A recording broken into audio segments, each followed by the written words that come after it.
হর হর মহাদেব। বৈশাখ মাসের প্রথম প্রদোষ আজ বলবো আপনাদেরকে।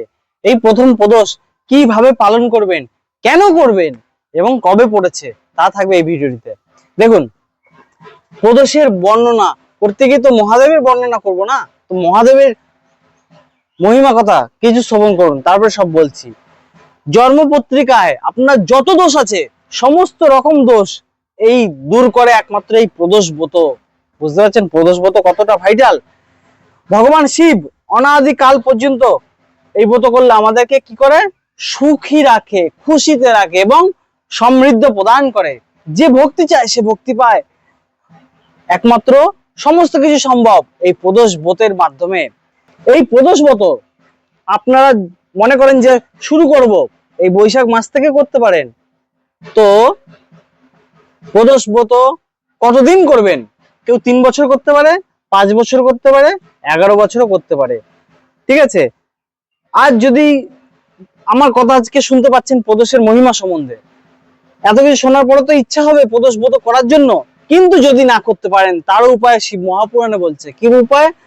যদি প্রদোষ ব্রতের দিন আপনারা যদি প্রদোষ ব্রত নাও করেন, অন্তত সেই দিন সন্ধ্যাবেলা ভোজন করবেন না, অন্ন খাবেন না, তাহলে আপনি সুস্থ হয়ে অনেক দিন বেশি বাঁচতে পারবেন এবং আপনার স্বাস্থ্য ঠিক থাকবে, চিন্তা বুদ্ধি শক্তি বৃদ্ধি পাবে। এই যে কথা যে আপনাদের বলছি, কোথা থেকে বলছি? শ্রী শিব মহাপুরাণে রুদ্র সংহিতায় সৃষ্টি খণ্ডে অধ্যায় নাম্বার 12 এবং শ্লোক নাম্বার 25-এ অদ্ভুত মহিমা কথা বর্ণনা করা রয়েছে। শ্লোক দিয়ে আপনাদের বোঝাচ্ছি, শুনুন। ইয়ো ইয়াচি শিবলিঙ্গম বহিন নিত্যম ভক্তি পরায়ণা তসৈব সফলা সিদ্ধিম স পাপি প্রমুচ্যতে।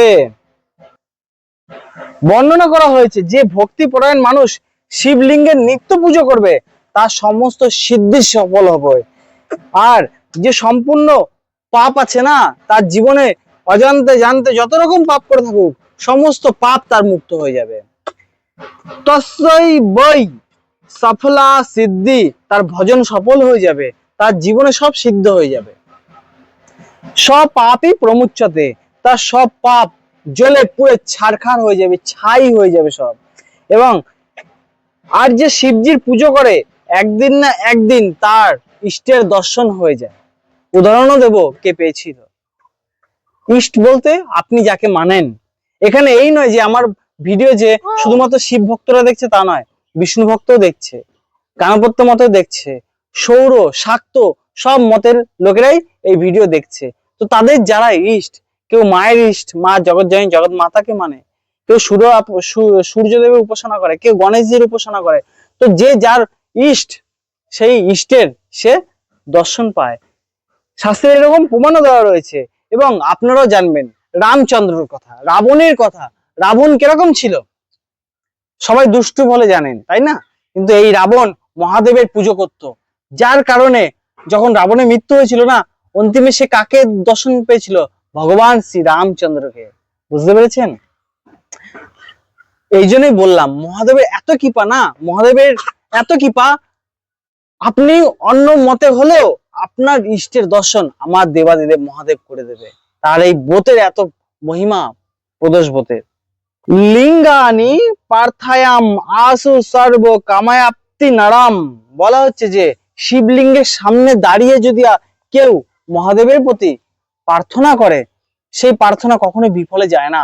সেই প্রার্থনা মহাদেব শোনে এবং সেই প্রার্থনার যে কামনা, সে কামনাও পূরণ করে আমার দেবাদিদেব মহাদেব।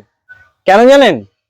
কারণ এই শিবলিঙ্গের মধ্যে 33 কোটি দেব দেবতা, যত দেব দেবতা আছে সমস্ত দেব দেবতাই শিবলিঙ্গে বিরাজমান হয়। যার জন্য ধরুন আপনি কোথাও যাত্রা করতে যাচ্ছেন, অনেক দূরে লং ডিস্টেন্সে যাত্রা করতে যাচ্ছেন, কিন্তু আপনার ঘরে অনেক দেব দেবতা রয়েছে, আপনি সমস্ত দেব দেবতাকে পুজো করে যাওয়ার মতো সময়ও নেই, আপনার স্নান অভিষেক করানোর সময় নেই।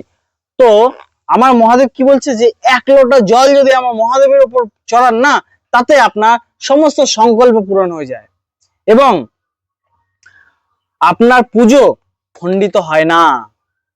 এত মহিমা আমার মহাদেবের। তো এই জন্য এই প্রদোষের দিনে আপনারা কি করবেন?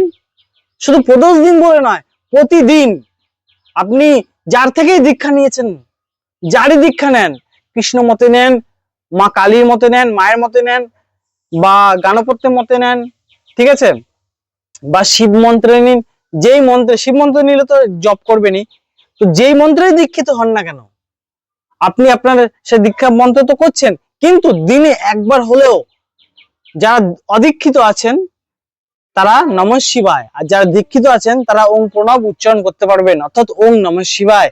এবং মেয়েরা মেয়েরা নমঃ শিবায় কথাটা, অথবা শ্রী, তারপরে তারপরে হ্যাঁ, বাহ, শ্রী শিবায় নমস্তুভ্যম, এই কথাটি মেয়েরা উচ্চারণ করতে পারবেন, ঠিক আছে। তো নমঃ শিবায়, আয় বাবা, কি বলে দাও, নমঃ শিবায়, আবার বলো, বলো,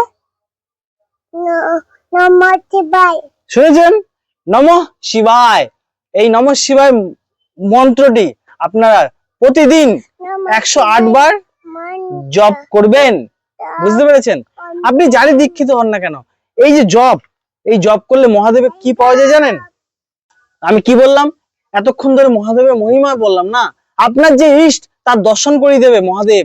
মহাদেবের এত অদ্ভুত মহিমা, যা এই দুনিয়াতে কেউ করতে পারে না, সেই কাজ আমার দেবাদিদেব মহাদেব করে দেবে।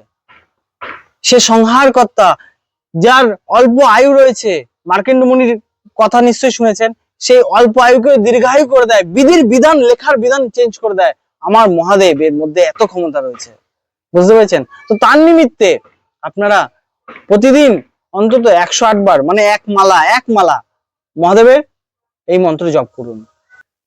জপ করলে কি হবে? মহাদেব আপনার জীবন বদলে দেবে, বুঝতে পেরেছেন। এত মহিমা মহাদেবের, তা করবেন না বলুন? আর ব্রত যে কোনো দেবদেবীর যারা আপনারা মানেন, মানে মহাদেবের প্রদোষ, শিবরাত্রি মহাদেবের অত্যন্ত প্রিয়।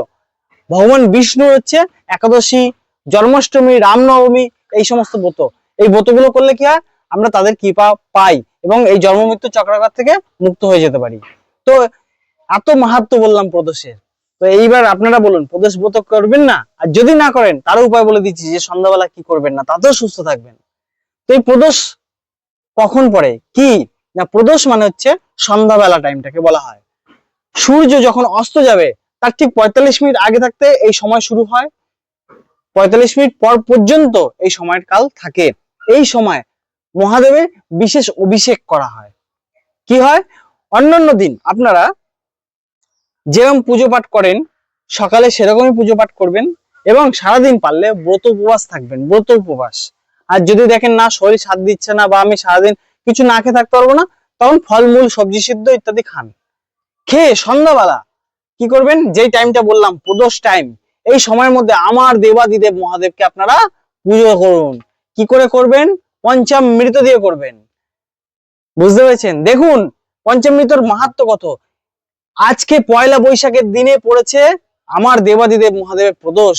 তো শুনুন সময়, দিনক্ষণ এবং তারিখ। এই প্রদোষ কাল পড়েছে হচ্ছে পয়লা বৈশাখ, 15ই এপ্রিল, দিনটি বুধবার। এই দিন আপনারা প্রদোষ ব্রত করবেন। দেখুন এই দিন আবার রয়েছে পয়লা বৈশাখ। যদি আপনারা এই দিন ব্রত করেন, পয়লা বৈশাখের নিয়মই এই যে বছরের যার প্রথম মাস শেষ ভালো, তা সব ভালো মনে রাখবেন। তো যেহেতু আজকে প্রথম দিন বছরের, আপনারা সবাই চাইবেন যে কিছু ধর্মকর্ম করি, সৎকর্ম করি, এতে কি হবে? সারা বছর আপনার ভালো যাবে। তো আজকে যদি আপনারা ব্রত রাখেন, ভাবুন না কি হবে। আর মহাদেবের তো মহিমা এতক্ষণ ধরে বললামই, কি না মহাদেব করে। তো এই পয়লা বৈশাখের দিন ব্রত রাখুন। আর মহাদেবের এই দিন, শুধু মহাদেবের আজকে ব্রত রাখছেন বলে তা নয়, এটা জেনে রাখবেন এর পরেও যখন পয়লা বৈশাখ পড়বে, বছরের প্রথম দিন পড়বে, সেই দিন সৎকর্ম, ধর্ম আর ব্রত যদি পড়ে যায় তো অতি উত্তম, একদম ভাগ্য চকচক করতে থাকবে আপনার যদি ব্রত করতে পারেন। তো এই বছরের প্রথম দিন সৎকর্ম করতে হয়, ভগবানের নিমিত্ত কর্ম করতে হয়। তাহলে আপনারা যদি ব্রত উপবাস রাখেন, ভগবানের নিমিত্তে কর্ম হচ্ছে, তো যদি করেন কতই না ফল পাবেন। তো যদিও ব্রত নাও করেন, অন্তত এই দিন পঞ্চামৃত দ্বারা অভিষেক করবেন। পঞ্চামৃত মানে হচ্ছে আমার এই গোমাতা থেকে প্রাপ্ত যে জিনিস, দুধ, দই, ঘি আর চিনি আর মধু, এই 5টা জিনিস মিক্স করে এই দিন সন্ধ্যাবেলা আমার দেবাদিদেব মহাদেবকে অভিষেক করাবেন। অভিষেক করালেই ব্রত হলো। এইবার মহাদেবকে ভোগ লাগাবেন। তারপরে যদি মনে করেন আপনি নিজেও পেতে পারেন, অর্থাৎ প্রদোষের নিয়ম একবেলা ভোজন করা যায়, সেটা রাতের যে মহাদেবের পুজো পাঠ হয় সেই পুজো পাঠ হয়ে যাওয়ার পরে, বুঝতে পেরেছেন? যদি ভোজন করতে চান, অথবা যদি না চান সম্পূর্ণ দিন ব্রত রাখতে পারেন। পরের দিন সূর্য উদয়ের পরে মহাদেবকে 1 লোটা অন্তত জল দিন, জল দিয়ে তারপরে কিছু খাবার গ্রহণ করতে পারেন। এইভাবে প্রদোষ ব্রত করবেন। তাহলে এই ভিডিওতে কি ছিল? মহাদেবের অসীম মহিমা, প্রদোষ ব্রতের মহিমা, প্রদোষ ব্রত কেন করবেন, করলে কি হয়, এবং প্রদোষ ব্রত কবে পড়েছে। ঠিক আছে, তো এই পরবর্তী যে ভিডিও থাকবে তা থাকবে পয়লা বৈশাখের উপর। আমি এই ভিডিওতে কিছু কথা বলেছিলাম না যে পয়লা বৈশাখের দিন কি করতে হয়।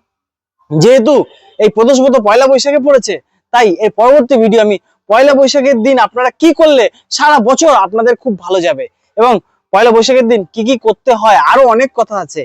এই ভিডিওটিতে যদি বলি তাহলে ভিডিও অনেক বড় হয়ে যাবে না, ওই জন্য আমি পয়লা বৈশাখের দিন কি করতে হবে পরবর্তী ভিডিওটি আপনারা দেখতে থাকুন পয়লা বৈশাখের উপর। তো এই জন্য যদি দেখতে চান তাহলে আমার চ্যানেলটিকে সাবস্ক্রাইব করে রাখুন, তাহলে যখনই ভিডিও পোস্ট করব আপনার কাছে নোটিফিকেশন চলে আসবে। আজকের মতো এখানেই সমাপ্ত করছি। আপনারা এই ব্রত করুন এবং ব্রতের যথাযথ ফল লাভ করুন। হর হর মহাদেব, হর ঘর মহাদেব। ওম নমঃ শিবায়।